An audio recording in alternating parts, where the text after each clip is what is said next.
Hola, ¿cómo están? Bienvenidos a un nuevo episodio de Nos Ponemos las Pilas. Hoy venimos hasta con la camiseta puesta, ¿sí? En muchos sentidos, no solamente la camiseta del programa, sino también la camiseta de la selección, bueno, del equipo de fútbol, que en realidad a mí, puntualmente, no quiero decir que me quite el sueño, pero sí cuando algo pasa con esa selección, bueno o malo, sí quiero decir que lo afecta.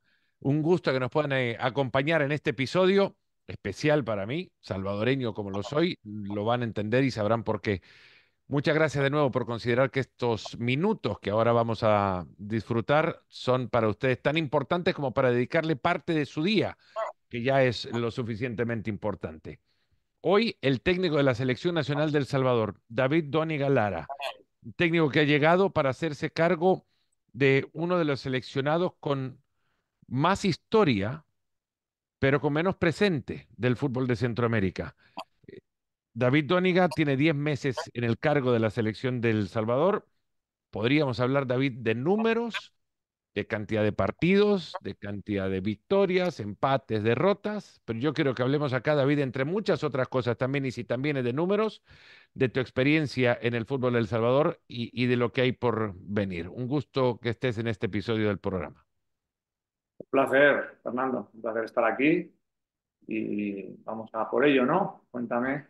A por ello que, bueno, que va a ser una conversación más que una entrevista, vendrá con preguntas igual. ¿Te gusta esto del el juego de ser entrevistado?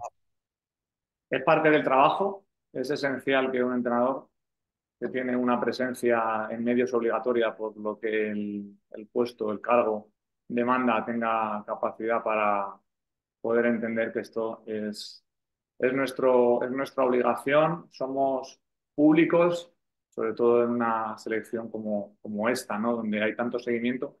Es necesario que el entrenador tenga conciencia de que hay mucha gente pendiente de la selecta y que quieren saber su opinión de muchos temas. Y con todo el gusto, todo el cariño y todo el placer del mundo, estamos a disposición de la gente para lo que necesiten porque es parte de todo el conglomerado de cosas que componen nuestra labor diaria, que es compleja. Entenderás que no soy entrenador de fútbol a partir de la pregunta que ahora te hago, porque no sé si en el curso de entrenadores existe un espacio para aprender más allá de fisiología, de biomecánica, de táctica, de biología y de cualquier otra cantidad de cosas, de psicología incluso.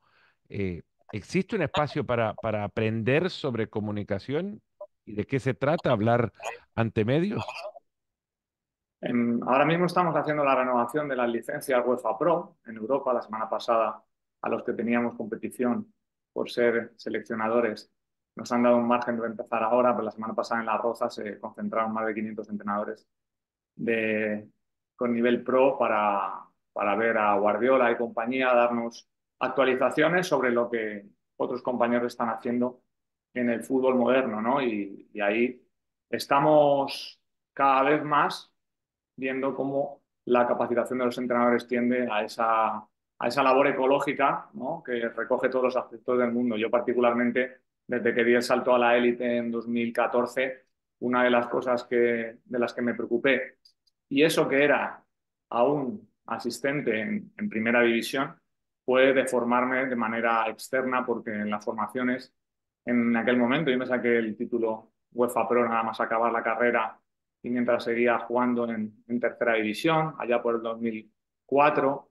y en aquella época, evidentemente, no estábamos en el momento de ahora, ¿no? Que hay una cantidad ingente de información que permite llegar tan rápido a tantos sitios que las formaciones están teniendo un carácter mucho más global y en ese sentido la comunicación es una parte fundamental de la que yo tuve que tomar experiencia y crecer mientras los entrenadores con los que trabajaba, los entrenadores top, exfutbolistas de élite con los que he trabajado, daban sus ruedas de prensa tras los entrenamientos y los partidos en los que competíamos y yo aprendía de eso, formarme también por mi cuenta, porque yo sabía que en un momento dado, cuando empezara a trabajar por mi cuenta como técnico, esto iba a ser un aspecto importante y no me equivoqué.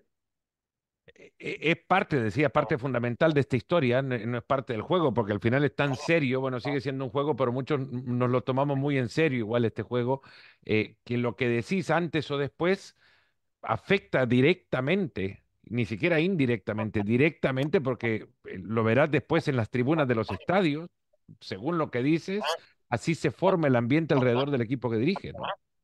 Sin duda que la responsabilidad que tiene un técnico al hablar ante tantas personas y defender la pasión de tantos aficionados que están detrás de sus clubes, de sus selecciones, es grandísima. Y con esa responsabilidad y desde esa responsabilidad uno tiene que actuar. Uno no puede decir lo que quiere, uno no puede hablar cuando quiere. Hay veces que hay que guardar cosas, hay veces que hay que entender que hay intereses generales, tanto de la institución a la que representas como de la gente por la que trabajas, que merece silencio, y otras veces que cuando se habla hay que ser respetuoso porque a veces ser esclavo de las palabras es un error que se comete cuando el orgullo o el ego te puede. Y en ese sentido tenemos que ser cuidadosos y eso se trabaja mucho y lo trabajamos mi compi mi asistente incansable, Fernando y yo trabajamos desde hace ya 10 años con ese tipo de, de conceptos importantes para a la hora de acometer tu labor, poder ser el mejor profesional posible que demanda el club o la institución donde trabajas. Hablabas de pasión y antes hablabas un poco de información y la cantidad ingente de información que hay que puede llegar a hacernos creer que tenemos la suficiente como para competir con la información que ustedes como entrenadores manejan. Y a partir de ahí, desde el profesional hasta el amateur, porque al final el crítico profesional tiene un trabajo como periodista, el amateur va a la tribuna o se expone en tribunas como las redes sociales, opina, igual tiene esa opinión. Eh, la información que hay afuera es tanta que nos hace pensar que somos técnicos o sabemos más que los técnicos. El Salvador no se queda atrás, como ninguna otra selección. Vos lo ves diariamente y sabés claramente que la gente piensa que sabe más que el entrenador. Esto no es una pregunta, es un Una juego entre reflexión. opiniones y parte de la charla. La información sí, la desinformación no es adecuada. Por eso yo me sujeto al dato en mi trabajo diario y en ese sentido ha cambiado mucho el fútbol y desde que yo empecé a trabajar como entrenador, como futbolista no recibía tanta información por parte del técnico y a veces nada más que nos quedamos en las alineaciones y los puntos que nos daban la prensa en los periódicos cuando jugábamos y sin embargo cuando llegamos al profesionalismo en 2014 nos fuimos encontrando con que se aportaban herramientas que no iban solo a la tecnología de tener aparataje, sino que empezaban a introducir datos objetivos de lo que sucedía en el terreno del juego. Particularmente yo fui uno de los precursores de que en Primera División en España se trabajara con WIMU, son los dispositivos que ahora utilizamos en la federación afortunadamente desde mi llegada y que nos dan un dato de la carga objetiva de los jugadores, tanto en competición como en entrenamiento. Llevo trabajando más de 10 años con las plataformas de Sports Code, de Hudl, que se ha vuelto una plataforma imprescindible para todos los entrenadores que trabajan con vídeo, edición y codificación, y por supuesto Scout, que al absorber todas las plataformas de recogida de vídeo en el mundo nos permiten tener acceso a todos los futbolistas, a todos los partidos, a todas las competiciones del mundo prácticamente una vez acabados los partidos y poder descargar información y trabajar con ello, incluso con archivos XML que descargar y que prácticamente te hacen el trabajo solos, más luego todo el data que hay que filtrar. El hecho de filtrar esa cantidad de datos ingente es un trabajo, puesto que ya prácticamente en todos en todas las estructuras de élite tenemos este acceso al dato. Yo particularmente aquí en la federación he aportado algo que no había, una base de datos con todos los futbolistas salvadoreños del mundo, una base Todos, de datos, perdón, todos, todos los que hemos podido todos recopilar los que pueden ser seleccionables, digamos. e incluso seleccionables que si fueran nacionalizables podrían jugar para El Salvador. Mejor dicho, jugadores no nacionalizados aún que podrían ser nacionalizables. Y eso fue un arduo trabajo de mi equipo de informáticos y yo a través de la herramienta Scout U Pro, que conseguimos prácticamente tener a todos los que en enero de 2024, cuando firmamos aquí, pudimos recoger. Evidentemente van creciendo los chicos y los que ahora son sub-15 serán sub-16 el año que viene y habrá jugadores que aparezcan que no estaban, pero es complicado que ahora mismo a la Federación Salvadoreña de Fútbol se le escape ningún jugador, puesto que ese trabajo ya se hizo. Es un trabajo que a mí particularmente me pareció imprescindible hacer, puesto que después de trabajar ya en 3 federaciones, como tengo en mi currículum y haber estado en sitios en los que sé que eso no se hacía, la importancia de tener esa base de datos es vital para que el entrenador pueda tener a las claras la sensación de que no se está equivocando a la hora de hacer una convocatoria, puesto que faltan jugadores a veces que de repente te dice un amigo, un familiar, una persona o incluso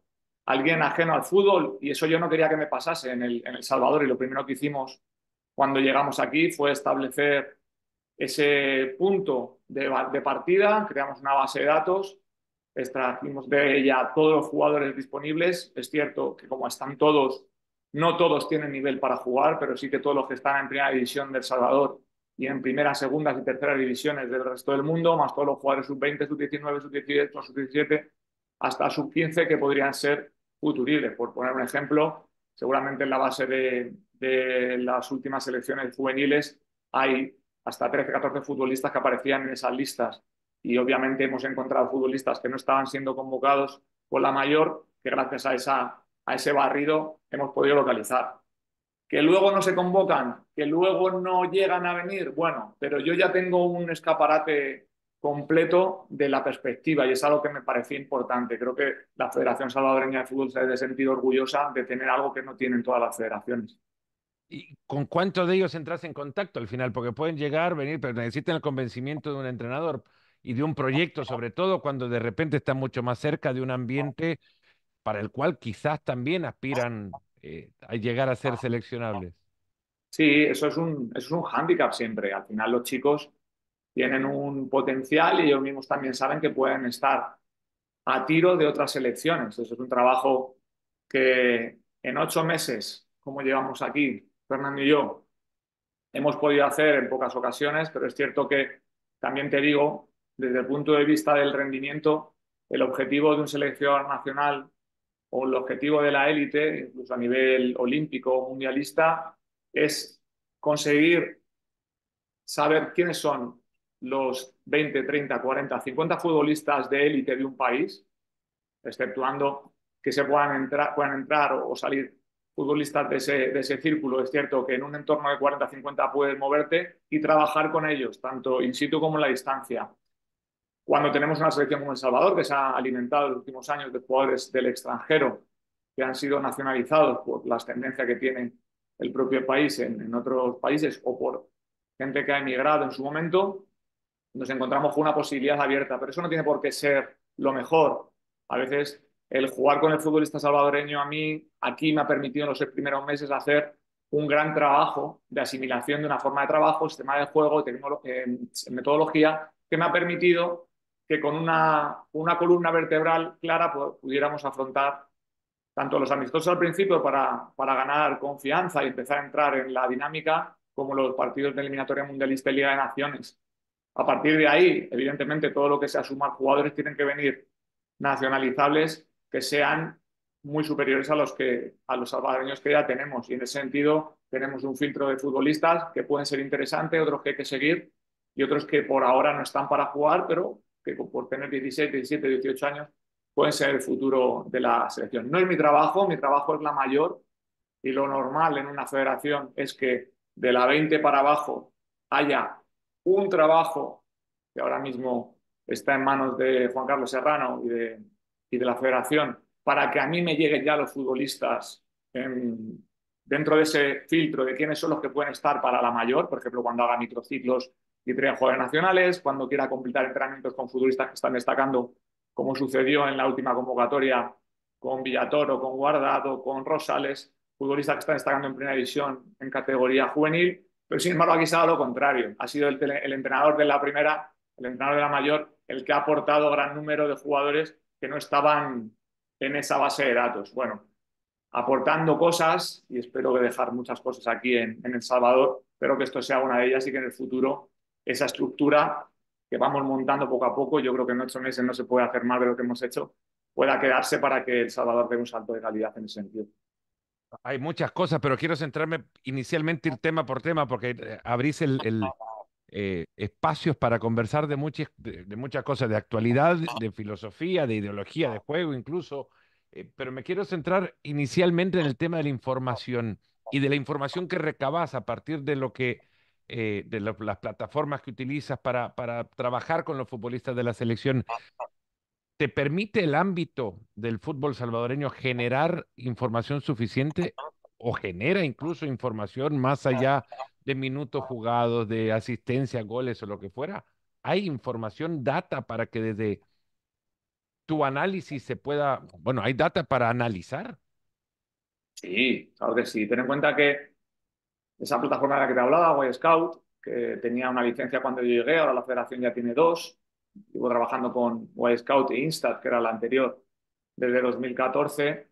Aporta informes de partido, informes individuales, informes de rendimiento, que cuando acaban los partidos nosotros descargamos para analizar desde el punto de vista del rendimiento colectivo, del rendimiento individual, del impacto del rendimiento del equipo en competición y también del rival para saber contra quién nos enfrentamos. Esa plataforma es como si dijéramos la base a partir de la cual yo obtengo la información, otras federaciones, otros clubes pueden utilizar otras plataformas. Es cierto que hay varias empresas que se dedican a la data, que es la que os aportan también a vosotros en televisión, como Opta y compañía, las informaciones que podéis utilizar vosotros para saber. Pero ya genera, David, ya genera el fútbol salvadoreño esta data, porque no hay un vínculo de la Liga del Fútbol Profesional de El Salvador con ninguna generadora de plataforma. Claro que la genera, lo otro es captarla.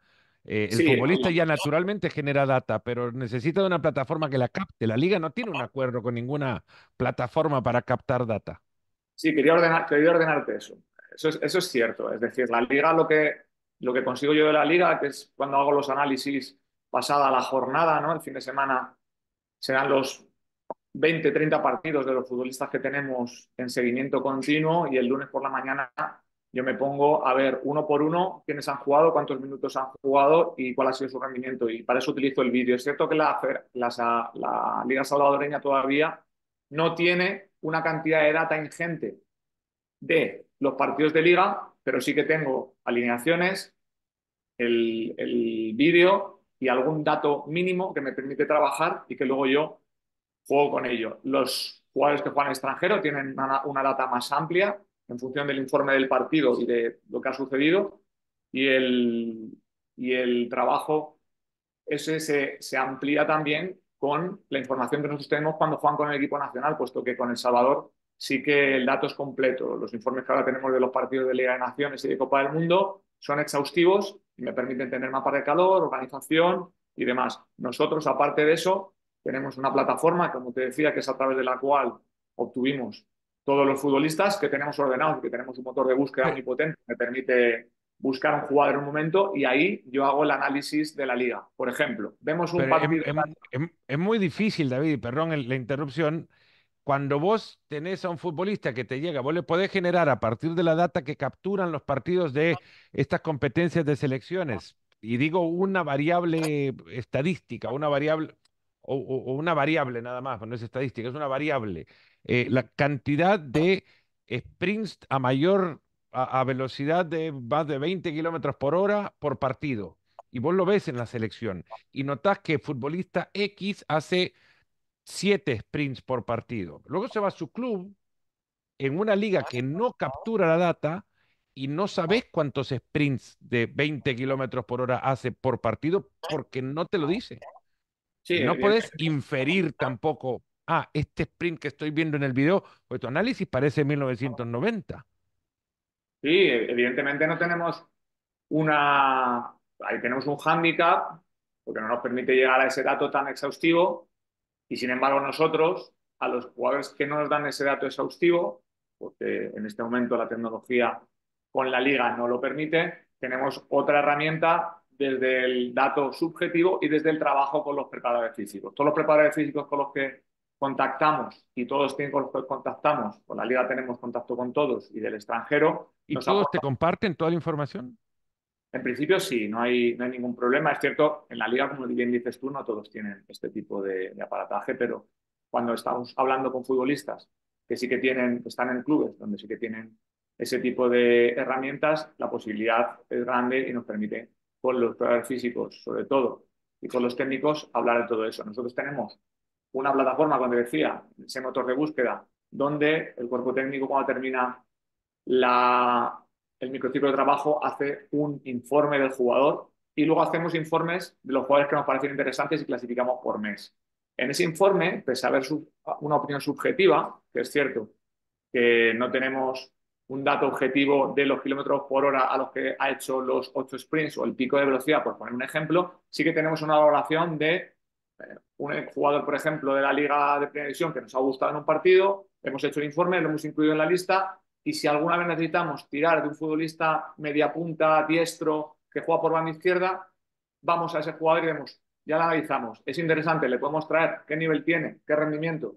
Ahora te hablo del nivel y del rendimiento, pero esa es la herramienta que a mí me permite tener todo organizado. Y si tú me preguntas quiénes fueron los futbolistas de febrero que viste que te gustaron, podemos ir a febrero y en febrero te encuentro los 10, 12 o 15 analizados y a ver si alguno ha terminado yendo a la selección. El ejemplo de Francis Castillo es muy claro. Francis Castillo está en el Cádiz, yo soy amigo íntimo del cuerpo técnico del primer equipo y tengo conexión directa tanto con el club como con el cuerpo técnico del B, que es donde él juega. Entonces, hemos estado, por ejemplo, en comunicación directa durante todo este tiempo que ha tenido la lesión para saber en qué condiciones estaba. Él nos ha mandado los datos de GPS del chico, nosotros le hemos mandado los datos de Liga de Naciones, tanto el entrenador como el preparador físico agradecen muchísimo este contacto y nosotros agradecemos eso. Y teniendo jugadores cada vez más en equipos de mayor nivel, esta situación se hace mucho más común, que es como yo he trabajado siempre en federaciones.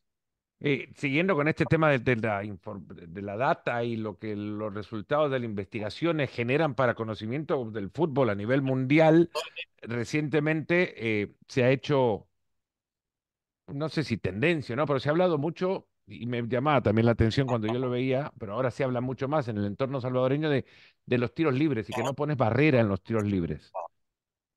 Bien, ¿Viene mira, esto fundamentado detrás de algún estudio? Porque hay un medio que también publica el diario de hoy, creo que lo publicó una universidad que define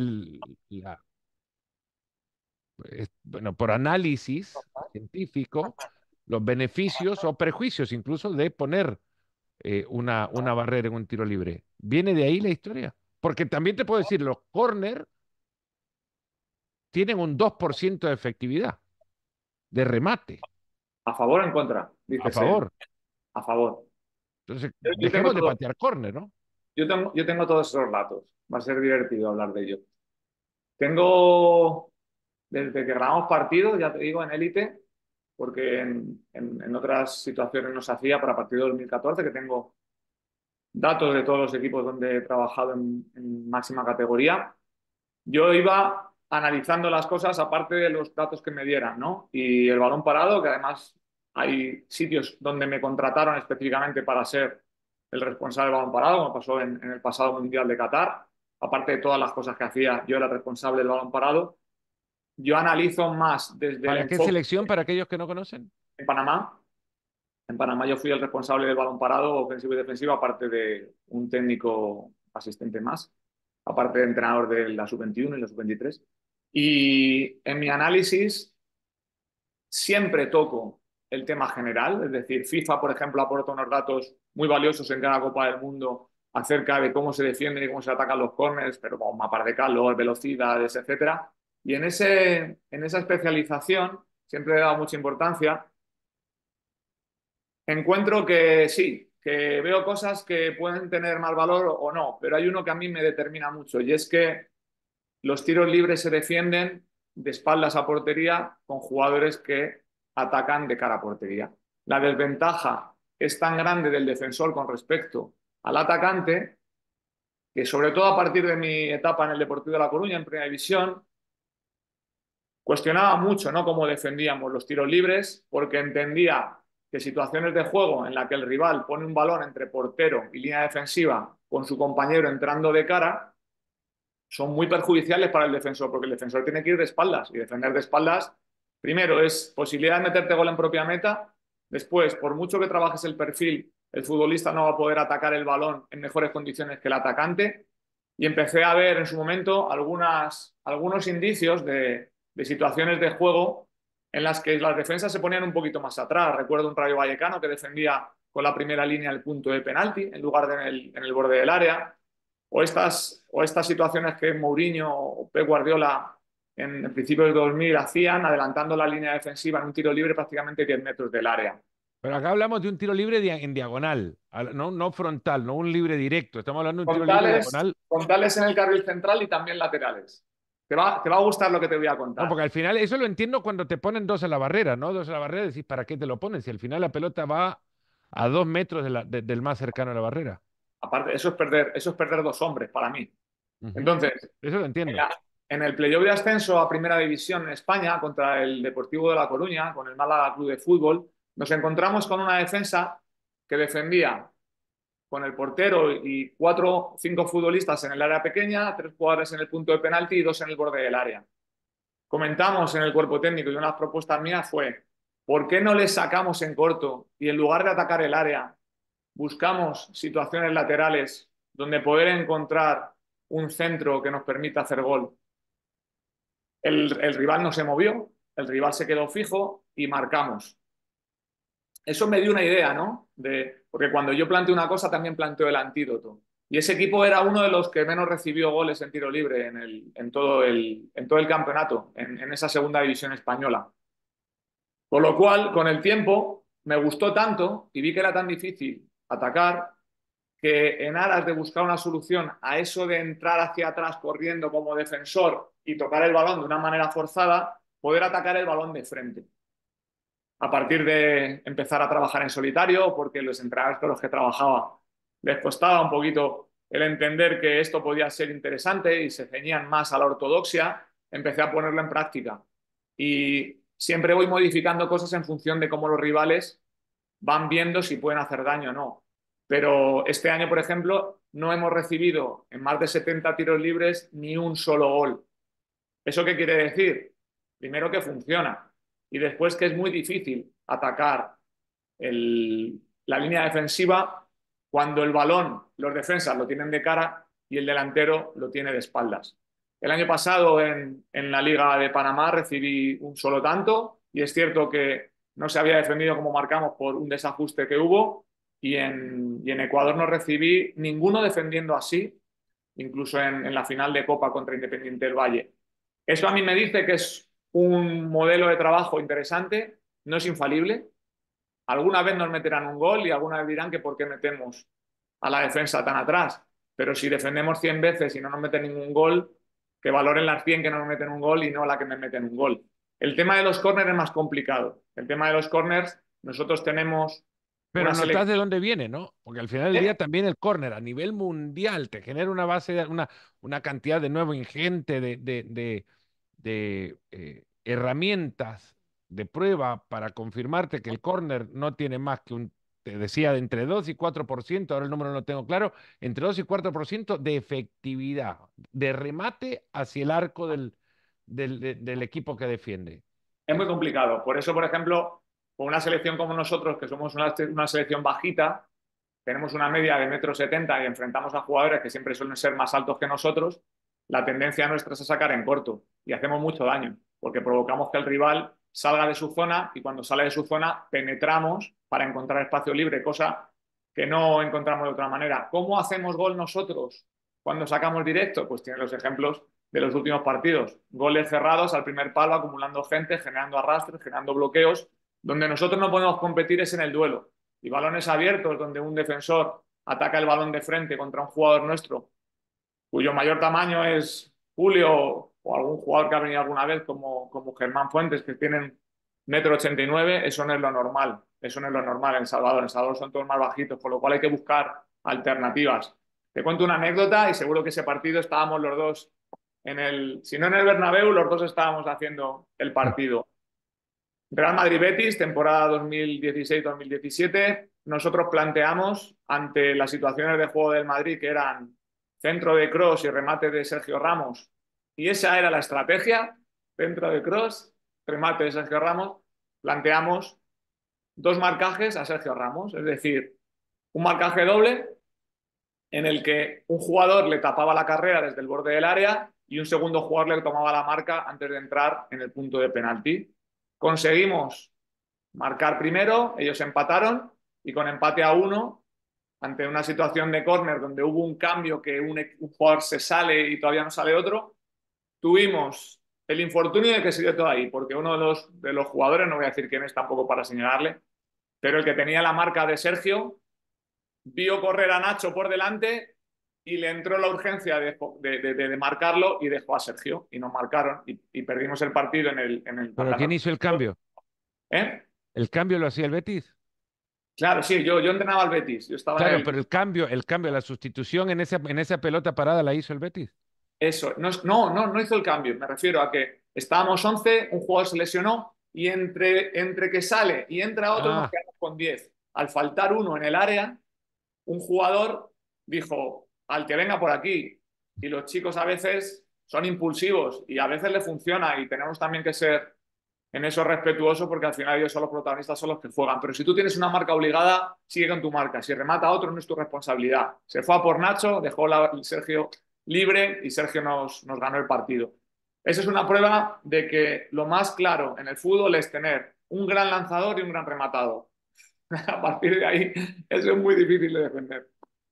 esto de la data en el juego, en un entorno que no está acostumbrado a convivir con ello, ¿cuán complejo es? Y asumo que es complejo nada más en la misma pregunta, el trasladarlo, transmitirlo, comunicárselo al futbolista.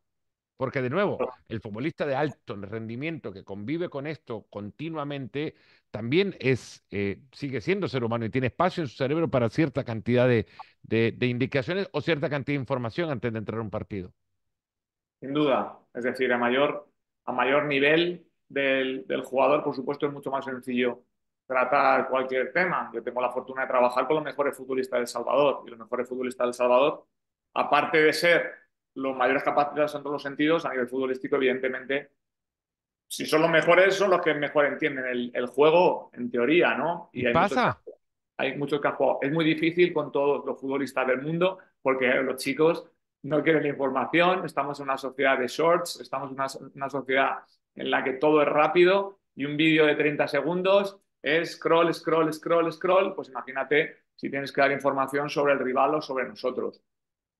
Yo soy educador, aparte, evidentemente me he formado en actividad física y deporte y soy profesor, con lo cual entiendo cómo funciona el cerebro, he estudiado mucha neurociencia, entiendo cómo funciona la transmisión de la comunicación, son muchos años preparándome para ver cómo ser capaz de transmitir mi mensaje como emisor a una mente abierta y cuándo está abierta y cuándo está la atención, y en eso es donde más me apoyo yo, ¿no? Buscar los momentos en los que ellos tienen el canal abierto hacia mí y en ese canal abierto poder introducir la información de la manera que él la pueda percibir, porque no todos la percibimos ni la recibimos de manera óptima, de la misma manera, y eso hay que entenderlo. Eso requiere mucho trabajo, no cualquiera está preparado y todos los técnicos que trabajamos en la élite sabemos la complicación que tiene eso y llegar y adaptarse. Yo estoy cerca de mis jugadores, tengo 43 años, dejé de jugar hace 20, pero es cierto que llevo trabajando en la élite tantos años con futbolistas de todas las edades que estoy acostumbrado a muchos tipos de forma de pensar, ¿no? Actualmente ha cambiado mucho todo, seguro que tú lo sabes, tú eres consciente de cómo está ahora mismo la comunicación, la educación y cómo los chicos que vienen desde abajo vienen con ganas de todo rápido, poca información, mucha imagen, poca palabrería, ¿no? Y a eso tenemos que adaptarnos. Y es un reciclaje continuo, Fernando, continuo. David, hablemos de futbolistas y en este caso creo que hay temas que la gente en el entorno de la selección del Salvador bueno, habla mucho, quizás, y hablamos mucho porque no lo conocemos, no conocemos la realidad detrás de cada uno de los futbolistas. Hace poco, y vamos a ir tema por tema, si te parece, o futbolista por futbolista, para entender las razones por las que los casos existen. El caso Eric Zabaleta, por ejemplo. No he llamado a la selección del Salvador en la reciente convocatoria, no ha sido llamado desde tu llegada a la selección del Salvador incluso, desde antes de tu llegada. Él dice no querer estar más en la selección por distintas razones. ¿Has tenido comunicación con él como para intentar convencerle de estar en la selección o es necesario convencer a un futbolista que juega solo 10 minutos por mes en su club? Empezamos porque ser internacional es un orgullo y convencer a alguien de que sea internacional por su país me parece que es un crimen, no es necesario. El, el futbolista que viene a la selección tiene que venir a servir a la patria, a servir a su nación, a servir a su selección, con lo cual me parece que no hay que convencer a nadie. Ya ese principio estaría equivocado, en mi opinión, desde inicio. Empezando por ese caso. Yo todos los problemas que pueda haber habido antes, evidentemente no soy responsable, y cuando un futbolista dice públicamente que no quiere venir, habría que ser necio para llamarle, evidentemente. ¿Has hablado con él? A eso te quería decir. Mi forma de obrar, pues también por mi conocimiento de las elecciones y por mi entendimiento de la ética y la estética dentro del trabajo del entrenador, para darle valor a la institución para la que trabajo y al país para el que trabajo, yo no hablo con ningún futbolista hasta que no le conozco personalmente. ¿Eso qué supone? Que cuando se hace una convocatoria, una primera convocatoria, y te doy el caso de los jugadores que llegaron el 8 de enero a entrenar aquí, yo me puse en contacto con todos personalmente, les saludé uno por uno y a partir de ahí establecemos una relación. Con los jugadores con los que no he podido tener contacto previo, yo no puedo establecer una relación y el seleccionador, su obligación es llamar al jugador, al que entienda oportuno, y la obligación del jugador es venir. Si el jugador ya está diciendo que no quiere venir, es absurdo llamarle. No tiene mucho sentido. Aparte de que yo tengo mi valoración del futbolista, porque yo conocí a El Salvador desde hace mucho tiempo exhaustivamente, porque tuve que analizarlo, y esa selección más la aportación de mi análisis previo que hago siempre cuando firmo en un equipo, en un club, en una selección, más la aportación de mi scout personal, yo tengo un scout que pago yo de mi bolsillo, que trabaja en la distancia, más lo que yo conozco, me hace ver que no es un futbolista él ahora mismo que esté por encima del nivel de los demás. Yo sigo valorándole en enero, sigo valorándole en febrero, sigo valorándole en marzo y cuando llega la convocatoria, él no quiere venir. Hasta ese momento, en marzo, no había empezado apenas en la MLS y le había jugado 2 amistosos, pero es que estamos en el mes de octubre y su rendimiento no ha sido el mejor de su carrera ni por asomo. Es decir, ha jugado un partido de Copa, ha jugado un partido amistoso y ha entrado en 3 partidos como cambio y en uno de ellos le han expulsado. Un jugador que a 10 meses del inicio de la competición solo lleva 4 participaciones y encima a mí personalmente no me parece un futbolista que esté a un nivel superior a los que tengo, no me parece o sea, no tiene ningún sentido llamarlo. Si encima él no quiere venir, pues estamos todos de acuerdo. No, no vamos a hacer un repaso de todo el universo de futbolistas y todos los casos también. Podríamos apegar esta misma respuesta, creería, al caso de Alex Roldán, que también ha dicho por las mismas razones no quiere estar en la selección del Salvador jugando en la... Hay una diferencia con Roldán. Roldán es titular indiscutible en los Seattle Sanders. Roldán es un futbolista que ahora mismo tiene nivel para jugar en la selección. Y además Roldán juega en una posición precisamente que le permite adaptarse muy bien al sistema que nosotros trabajamos, porque ha trabajado más en un 5-3-2, un 3-5-2, que en un 4-4-2. Siempre ¿Y a jugando él hablas? de ¿A él hablas? si le hablo, dices, ¿Sí? personalmente. No, le llamas le llamas para estar en la selección. Tampoco he podido, Fernando, porque cuando yo hice el análisis de Alex, de tanto lo que tenía antes, como cuando llegó la primera convocatoria que yo pude hacer, que fue la de marzo, puesto que antes no podía contar con él, y él dijo públicamente, con exquisita educación, y de verdad se agradece que alguien que no quiere jugar por lo que sea, pero que es algo que no es responsabilidad mía, porque son temas del pasado antes de llegar yo, diga que no quiere jugar. Si no quiere jugar no le puedo llamar, porque además me parece también de mal gusto que si alguien te está diciendo que no lo hagas, no lo hagas porque te lo está pidiendo.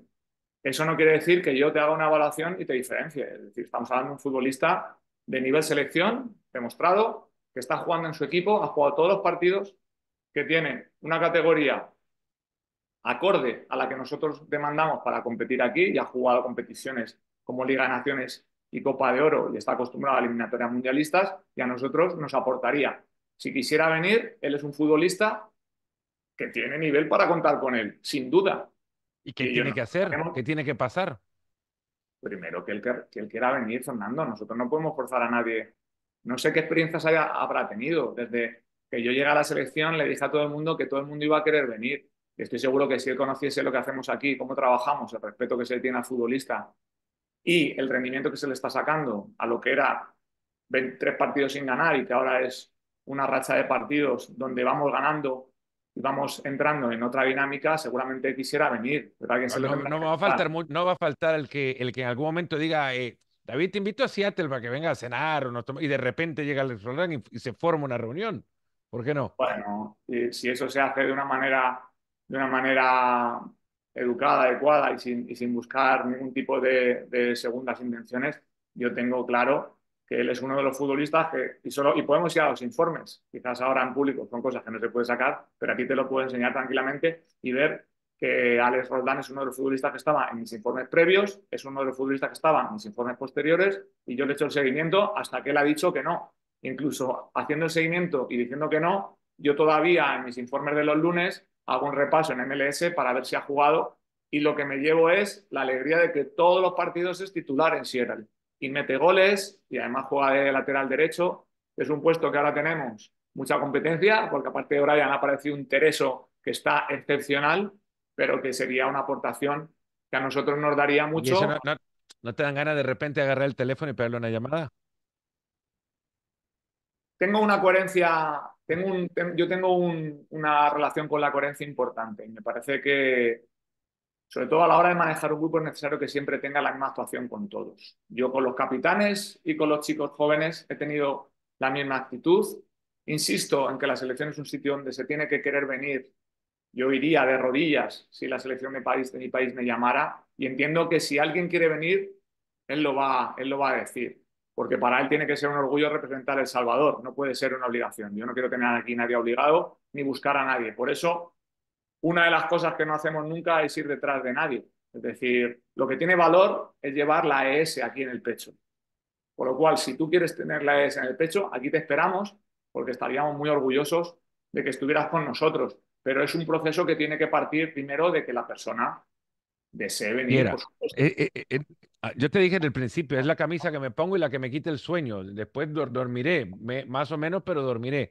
Eh, y entiendo el mensaje de llegar, muy sentimentalista también, sentimental, mucha emoción, emotivo, estar en la selección. Pero si me hacen viajar 2 veces de Malasia al Caribe y no juego un minuto, quiero seguir estando. Y te lo pregunto por Nelson Bonilla, 2 viajes y no ha jugado un minuto todavía. Pues quiere estar. Y eso es de valorar, porque viene por esto. Aparte que en su caso en estos partidos, por desgracia, ha sido un tema de lesión y no hemos podido contar con él por ello. Evidentemente él estaba a tope, nadie se hace tantos kilómetros, incluso representando a su país, con la intención de no jugar y yo, por supuesto, nunca traigo a futbolistas, pese a que no tenga la obligación de poner a nadie, simplemente para que hagan un paseo de que Y no es un Nelson paseo. quiere estar, te he dicho, se fue ahora desde... Después me vas a contar cómo es un viaje desde El Salvador hasta San Vicente, por ejemplo. Él después de ese viaje te dijo, profe, nos vemos en la siguiente. Está comprometido con el equipo desde el primer día que llegamos nosotros y eso lo demuestra en situaciones como esta, que nosotros no podemos contar con él por un tema de lesión y esperemos que esto no le lleve a más para que pueda jugar con su equipo y pueda tenerlo yo dentro de los planes si es que el rendimiento sigue siendo alto, porque Y él con los Gil, ¿qué ha pasado? con los Gil me hablas en plural y, No y vienen parte del mismo, no es un combo. yo creo, y a mí cuando me contrataron y conociendo cómo es el trabajo en federaciones, nunca se trabaja por parejas o por tríos, ¿no? Se trabaja por futbolistas. La historia es larga, no sé si tenemos todo el tiempo para hablar de El ello, que quieras. porque generaría un monográfico y hay que darle valor a las personas que quieren estar, no las que se quieren servir de la selección para sus intereses personales. Con lo cual, a lo mejor no sé si merece mucho espacio. Yo simplemente te digo que son futbolistas que han venido a la selección con unas condiciones y a la selección no se le condiciona. A la selección se viene cuando te llaman y se viene llorando de alegría. Yo sé de países, casi todos, donde cuando la convocatoria se da por televisión, los jugadores los ven en familia, Brasil, por trabajando, ejemplo. por ejemplo. Y no puedes tener a futbolistas que te marcan las condiciones que yo, por otra parte, no he firmado con nadie. Con lo cual habría que hablar con los que firmaron esas condiciones y también con los entrenadores anteriores que estuvieron con ellos. ¿Hubo condiciones firmadas para ellos? ¿O Sí, ellos asumen que llegan porque así les dijeron? sí, sí, sí, sí. Eso te lo digo con todas las de la ley porque eso es así. Entonces, han ¿Qué cometido condiciones son? Perdón. las condiciones de jugar primero, las condiciones de venir los tres juntos, ¿Ves que tenía si que no se hablar de puede los clubes? tres, ¿Ves y que si no se tenía que puede, hablar? y si no se puede dos.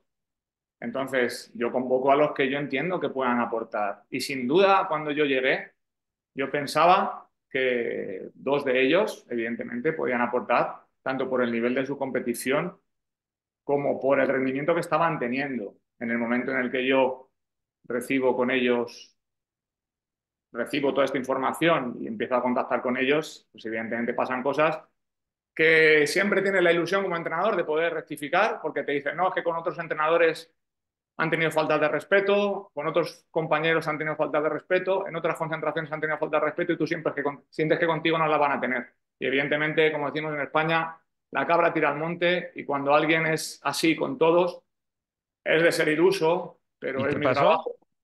Sí pasó, claro que sí. ¿Cómo fue?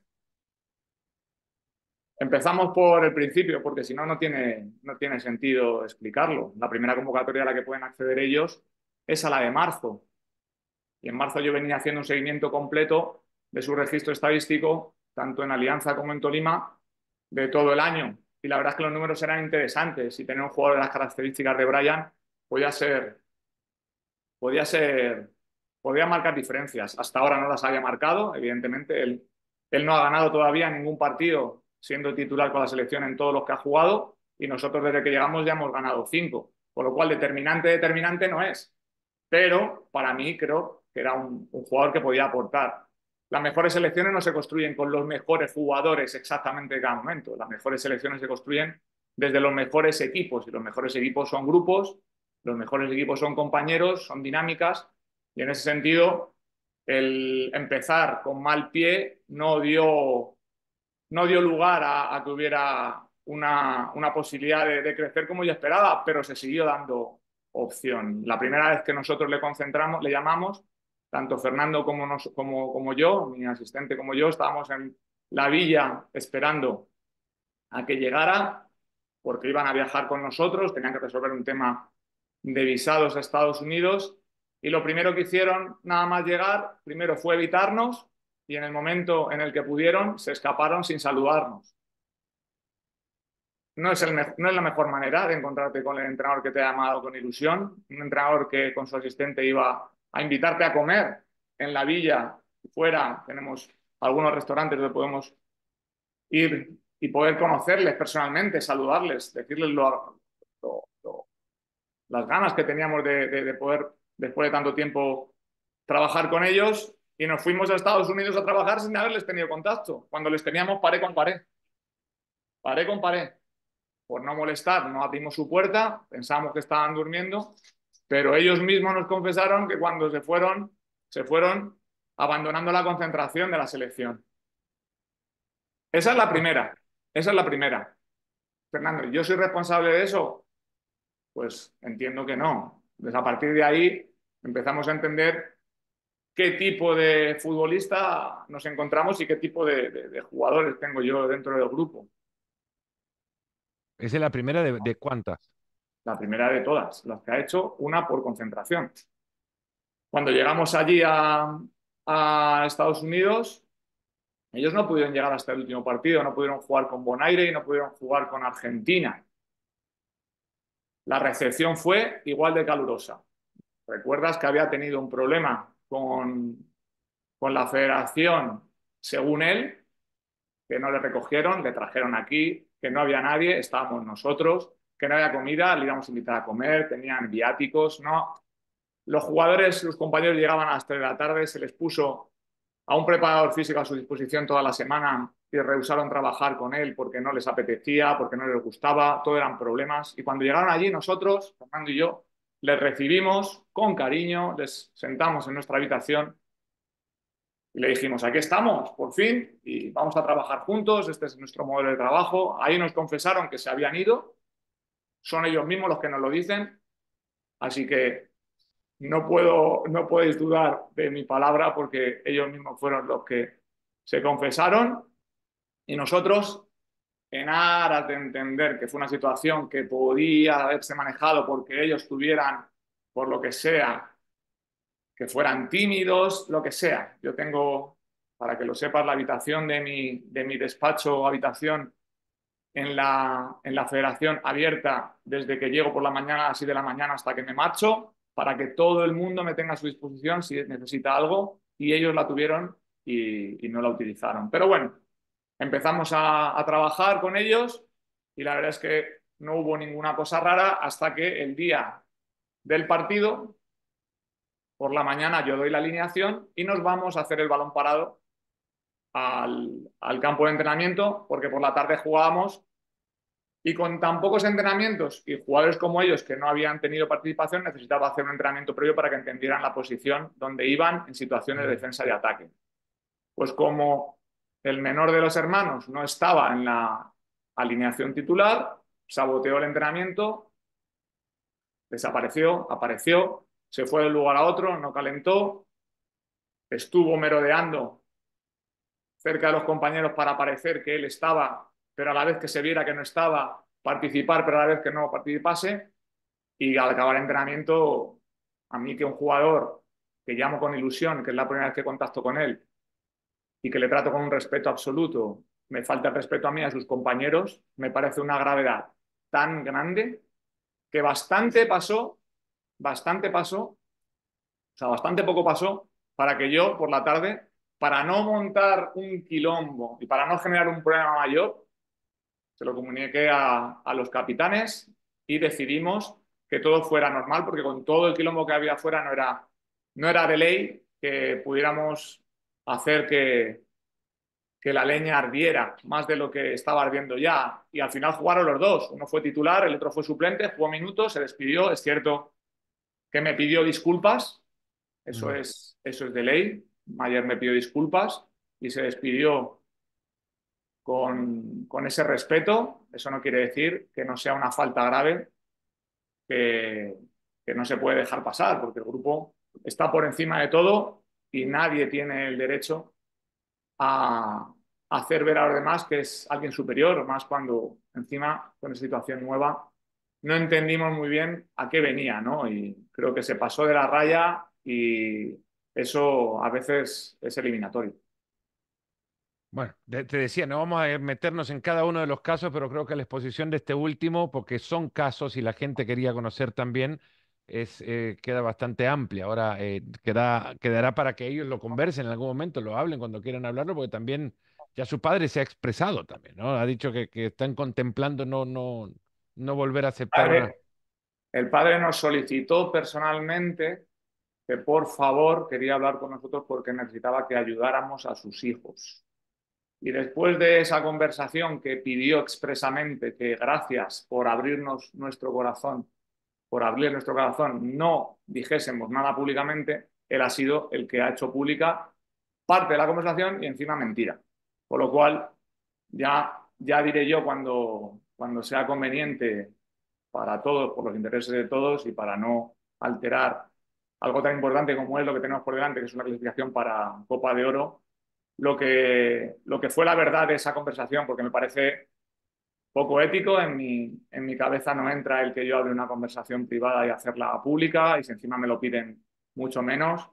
Pero él mismo me confesó que lo que hizo Mayer no tenía perdón y que él mismo le dijo a Mayer que por eso que había hecho, lo más normal, lo más lógico, es que no volviera nunca a la selección. Y se lo dijo su padre. Entonces, Nosotros hemos seguido trabajando con Brian.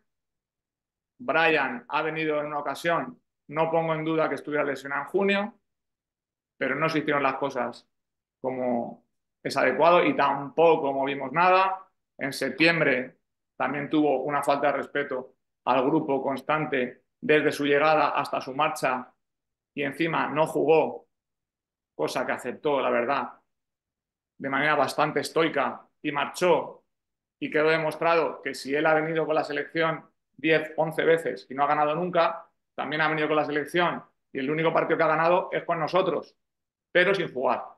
Entonces, a lo mejor lo que necesitamos desde este punto de vista son actitudes más humildes y desde luego de apego a una selección a la que, insisto, se viene a servir. Yo estoy Hay aquí una, como hay unas, servidor de El Salvador. Yo no soy quien para venir a servirme de este país que me ha tratado con cariño y que me ha dado la oportunidad de dirigir a la selección nacional. hay una sensación que a partir de todo esto, y cerramos el tema de los futbolistas, para ir cerrando también entre poco y no quitarte mucho más tiempo, que hay que ganar a costa de lo que sea. Y esto ya es una opinión de mi parte. En la selección se instalan valores también.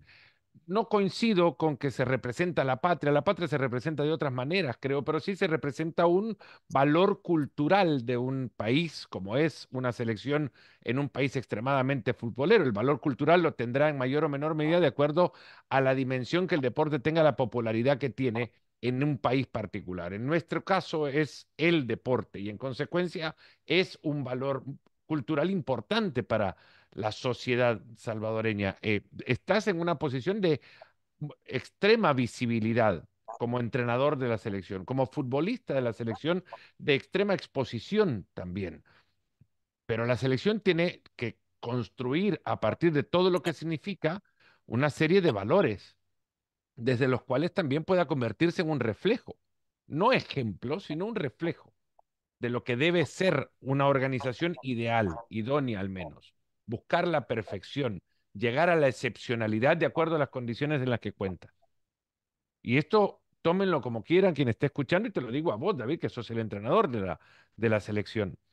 No se puede llegar a la convocatoria de cualquier futbolista, por bueno que sea, que no atraiga consigo, no lleve consigo esos valores que construyen al final ese reflejo que debe ser la institución de la selección de fútbol. A eso voy también porque hubo historia de amaños en el país y hubo quienes dijeron o existieron opiniones que incluso valoraban la convocatoria de estos futbolistas, aún y a pesar de conocer lo que ya habían hecho. No Nada te más, pongo, es opinión. no te pongo ni un pero, no te pongo ni un pero, vamos a hablar, ¿no? Entonces, estoy completamente de acuerdo. Es decir, el fútbol ahora es muy potente y el fútbol es una transmisión de valores constante desde niños hasta adultos. Y es la pasión que mueve a mucha gente a unirse por algo. Y yo tengo la fortuna de tener una selección en mi país que ha sido campeona de Europa este año y ha metido en la calle a más gente de la que cualquier otra manifestación podría haber movido y eso permite que nosotros consigamos desde aquí cosas maravillosas. Eso es una cosa y es muy importante. Esa transmisión de valores parte de la coherencia. Esa coherencia estriba en que vengan los mejores, pero tendrán que venir los mejores que quieran venir. Es decir, cosas que se han hecho antes, trayendo a futbolistas, prometiéndoles cosas, porque dan un rendimiento alto a cierto nivel, porque aquí se necesitan, me parece prostituir una selección, me parece hipotecar una selección, me parece secuestrar la casa de todos, porque la selección en el fútbol salvadoreño, todos los equipos en todos los países, es la casa de todos. Y en la casa de todos yo no meto a gente que no va a muerte con la idea. Y es mucho más productivo tener personas, buenas personas, que te hacen un gran trabajo futbolístico, pese a que a lo mejor no pudieran ser los futbolistas que en ese momento tuvieran el pico de rendimiento más alto, pero son futbolistas que hacen un grupo competitivo. Y te acabo de decir una cosa que es lapidaria. 11 partidos con la selección, 0 victorias. ¿Cuánto tiempo llevamos aquí, Fernando? Llevamos 9 meses. 5 victorias en 13 partidos, 4 empates, 4 derrotas. Esos son los números. Y él no ha ganado nunca.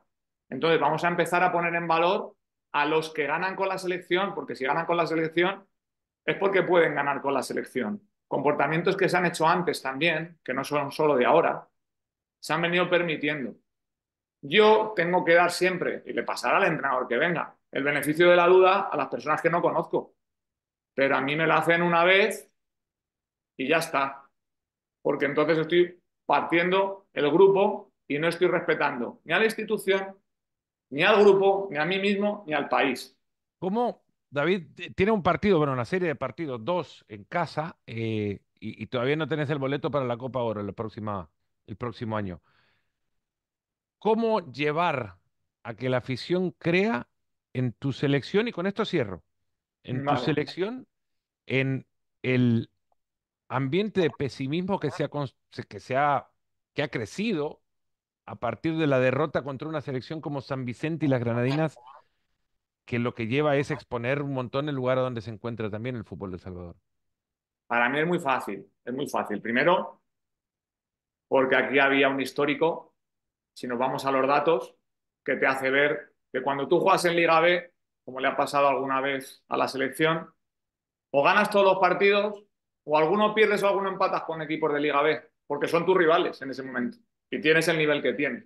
Cuando juegas clasificación para el Mundial, y le ha pasado en los años 10, en los años 0, en los años 90, en los años 80, El Salvador ha tenido resultados dispares, como le ha pasado a Panamá, Costa Rica, Honduras, Guatemala, porque los enfrentamientos igualan y evidentemente siempre puede pasar uno de los tres resultados. ¿Qué es lo más lógico? Que el equipo grande se coma al chico, pero en el fútbol no existe lógica. Con lo cual, el perder un partido de 4 en una clasificación, que son 6 partidos, evidentemente nos duele más que a nadie, porque yo soy el que más ilusión tenía junto a Fernando en poder ganar 4 de 4, meternos en Copa de Oro mañana y poder celebrar con toda la gente en Cuscatlán una fiesta. Pero no ha podido ser por ahora. Y evidentemente las competiciones, y tú que sigues la Champions hasta ahora, que han hecho el modelo suizo, son de 6 partidos en fase de grupos, donde tienes que quedar primero ganando mínimo entre 10 y 12 puntos, ¿no? Nosotros nos hemos ganado el privilegio de poder ascender a Liga A y jugar Copa de Oro en los 3 primeros partidos, porque han sido 3 victorias. Y evidentemente nunca es sencillo, porque El Salvador está en Liga B porque no tenía nivel para estar en Liga A. Nosotros nos hemos encontrado un equipo el año pasado descendido porque no fue capaz de ganar y solo perdió y empató todos los partidos que tenía en Liga A y por eso está en Liga B. Vamos a tener la paciencia, primero, de haber reconvertido una situación de 23 partidos sin ganar a 5 victorias, 4 empates y 4 derrotas con Perú, Argentina y Costa Rica, entre otros, y valorar que sobre esto se construya. A mí quiero que me exijan resultados. Lo dije el primer día que llegué a El Salvador. Yo no voy a prometer trabajo y estoy aquí desde las 6 de la mañana y no sé a qué hora me voy a ir. Pero yo no voy a prometer trabajo porque el trabajo se supone. Yo voy a prometer resultados. Y el día que yo no tenga resultados, que me cuestionen y que me cuestionen en mi derrota. Y opinión, por supuesto, que la gente opine lo que quiera porque yo respeto el derecho a que opine todo el mundo. Pero si me cuestionan las derrotas, que me cuestionen también, que no me cuestionen las victorias. Y a partir de ahí, El Salvador tiene que crecer. ¿Qué es más fácil? Y tú me lo decías antes. Crecer y hacer que esto se convierta en otra vez una federación seria, como está siendo desde que ha llegado la nueva comisión formal, donde las cosas se hacen con un criterio, donde el máximo responsable es el seleccionador, con victorias o crecer sin victorias. No se puede crecer sin victorias en fútbol. El fútbol es ahora. Y lo que tenemos ahora en el presente es liderato del grupo nuestro de Liga de Naciones. No se puede estar más alto, se puede tener más puntos, pero no se puede estar más alto. Y el año que viene participaremos en los 2 partidos que nos quedan de Copa del Mundo para pasar a la siguiente fase. Esa es la realidad, con 5 partidos ganados, 4 empates y 4 derrotas. Eso se puede opinar de ello y valorar de una manera subjetiva, pero los datos objetivos son esos. Sobre eso, Fernando, es más fácil crecer. Y la selección la estamos haciendo crecer y a la vez estamos ganando. Así que estamos, por lo menos, mucho mejor que en 2023 y que en 2022. A partir de aquí, el equipo se juzgará mi trabajo, se evaluará mi trabajo mejor, porque en el juicio solo van los que están acusados. Mi evaluación se hará desde mis victorias y mis derrotas. Y yo asumiré mis derrotas, pero también asumo mis victorias y las victorias de mi equipo. Con lo cual vamos a ser muy críticos en la derrota, vamos a ser muy críticos en el empate y vamos a ser también críticos en positivo con la victoria, que ya ha habido muchas más de las que había en los últimos años y medio. Se puede juzgar, bueno, evaluar, no juzgar, evaluar el resultado. El juego, no el resultado. Evaluar el juego es siempre subjetivo. Evaluar el resultado no es más objetivo que nada. Y yo he vivido toda la vida con eso. Yo en mi carrera como técnico he tenido diferentes situaciones competitivas. Yo venía de ser subcampeón de Copa en Ecuador contra Independiente del Valle y nadie dijo lo bien que jugamos ese partido. Todo el mundo se quedó con que el campeón fue Independiente y fue a Copa Libertadores y nosotros nos quedamos fuera. Por el año pasado tuve los mejores números que había tenido Sporting en Panamá en Copa Centroamericana y sin embargo no clasificamos para Champions. Por lo cual, ¿qué es lo que importa? A la gente le importa el resultado, a la gente le importa ganar. Y yo voy a reivindicar las victorias, porque el día que yo no gane, como ha pasado en otros sitios, tendré que marchar, porque si no ganas te tienes que marchar. En el fútbol hay una ley que es ganas, sigues, y si no ganas, lo más normal es que no sigas. Yo también como entrenador, no como asistente, porque he tenido muchas experiencias en las que no hemos acabado, tanto en Betis, Olympiacos, Málaga, Deportiva La Coruña, no hemos acabado el contrato, pero yo, en todos los sitios donde he trabajado como entrenador, me he ido cuando he querido o he finalizado mis contratos. Por lo cual, estoy muy orgulloso. Siempre dicen que uno no deja de ser, nunca será entrenador hasta que no le echen la primera vez, pero esto ahora mismo no me ha pasado. Y yo reivindico el resultado. Y el día que las cosas, ojalá no pase nunca, fueran mal, tú podrás decírmelo, me dirás, David, tú me dijiste un día que había que ganar y yo te diré, claro que sí. Y si no Mm. gano, es normal que la gente pierda la confianza en mí. Pero si A gano, eso íbamos, ¿no? Cuando hablábamos en el arranque de los medios de comunicación y demás, que termina siendo preso de las palabras, al final llegará algún día donde se juegue muy bien y no se gane. seguro, No me seguro. De digas hecho, entonces que se jugó bien. no, no, eso no quiere decir que no. Mira, por ejemplo, los 6 primeros partidos no los ganamos. Y yo rescaté cosas muy interesantes. Rescato un buen planteamiento contra Inter Miami. Rescato 25 recuperaciones en campo contrario contra Costa Rica, pero soy consciente de que no llegábamos al área. Rescato un buen posicionamiento frente a Argentina, pero te hacen 3 goles, eso no es justificable, te han ganado, por mucho que tú plantes un buen partido. El empate de Honduras no me vale, porque aunque digan que hice un buen primer tiempo, el equipo no terminó ganando. Entonces son situaciones que yo puedo evaluar y podemos hablar de fútbol. Insisto que respeto la opinión de todo el mundo y la defiendo a muerte. Todo el mundo tiene que opinar, no todo el mundo tiene la misma respetabilidad de su opinión, porque no todo el mundo puede hablar desde el conocimiento, pero todo el mundo tiene derecho a opinar. Ahora, que la crítica desde la derrota tiene sentido, porque evidentemente no cumple sus objetivos, pero la crítica desde la derrota solo se puede valorar desde ese punto subjetivo. No me ha gustado, no han jugado bien, van a perder, pero los datos son los datos. Por lo cual, en esto no tengo ningún miedo a ser esclavo de mis palabras, porque es el fútbol. Tengo una profesión en la que vivo con la espada de Damocles pendiente de un hilo cada día de mi vida. Y sé que cuando las cosas no funcionen a nivel de resultados, seguramente se acaben los procesos. Hasta ahora no me ha pasado y toco madera que aquí logremos tanto ir a Copa de Oro ya en la próxima eliminatoria, que es lo que queremos decirle a la gente, que esté con nosotros, que va a disfrutar, que vamos a vivir 2 partidos emocionantes y vamos a meter en Copa de Oro otra vez a esta selección y vamos a disfrutar de nuevo de todo lo que quiere el salvadoreño, que es ver a su selección competir con los mejores. En eso estamos, en llevar a la selección a los mejores. Pero no se puede venir del infierno y llegar al cielo sin hacer la travesía del desierto, Fernando. Y si esa travesía David es Dóniga. historia, mejor. David Dóniga, muchas gracias, de verdad. Ha sido más Un tiempo de placer. lo que habría contemplado, pero bueno, hemos tocado un montón de cosas, hemos hablado un montón de historias. No sé todavía si te gustan las pupusas. Me gustan, me gustan. Y a mi familia les gusta también, han disfrutado. Bueno, Es ya cierto está. que yo me cuido mucho la alimentación y solamente las tomo de vez en cuando para celebrar alguna ocasión especial, pero disfruto mucho de El Salvador y de su cultura. Las pupusas de los domingos también, y una vez a la semana no hacen daño nada a nadie. Entonces, a consecuencia de eso, la pupusa además no va a la panza, va al alma. Sobre todo más de arroz que de maíz, en mi opinión. Muchas gracias, David, técnico de la Selección Nacional de El Salvador, y a ustedes también. Leo sus comentarios cuando termine toda esta historia. Les mando un gran abrazo. Un placer, Fernando. Hasta otra.